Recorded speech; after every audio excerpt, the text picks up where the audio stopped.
আসসালামু আলাইকুম রহমতুল্লাহ। খুব ইম্পর্টেন্ট একটা বিষয় নিয়ে আলোচনা করি, যেটা আমরা খুব বেশি সোশ্যাল মিডিয়াতে দেখতে পাই, যে অনেকে দেখা যায় নিজের পরিবারের উন্নতি হচ্ছে বা একটা সুন্দর ফুটফুটে সন্তান আল্লাহ তাআলা তাকে দান করেছে, সে ফেসবুকে ধারাবাহিকভাবে একটা ছবি আপলোড করছে, আর দেখা যাচ্ছে নতুন একটা গাড়ি কিনেছে বা নতুন একটা বাড়ি করেছে, বা খুব একটা ভালো পজিশন হোল্ড করছে, সেটা সোশ্যাল মিডিয়ায় পাবলিশ করছে।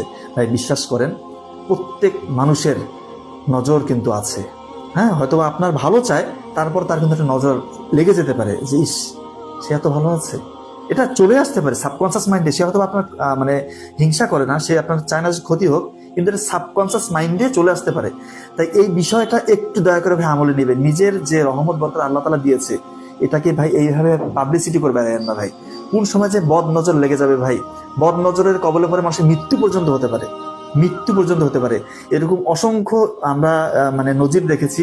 আমাদের কাছে এসে বলে যে মানে এক সময় আমাদের এত ভালো অবস্থা ছিল, আজকে আমাদের মানে খাওয়ার টাকা নেই, পথে বসে গিয়েছে। বিশ্বাস করেন ভাই, ওইরকম অনেক মানে সুখের সংসার আমরা ভেঙে যেতে দেখেছি। তাই দয়া করে এই বিষয়গুলোকে ইগনোর করবেন না।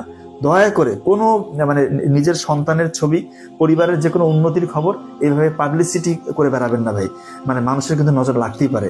দয়া করে ভাই, আমি আবার বলছি, এই জিনিসগুলোকে হাইড করে রাখেন। আল্লাহ তাআলা আপনাকে রহমত বরকত আরো বাড়িয়ে দেবেন ইনশাআল্লাহ। ধন্যবাদ সবাইকে। আসসালামু আলাইকুম রহমতুল্লাহ।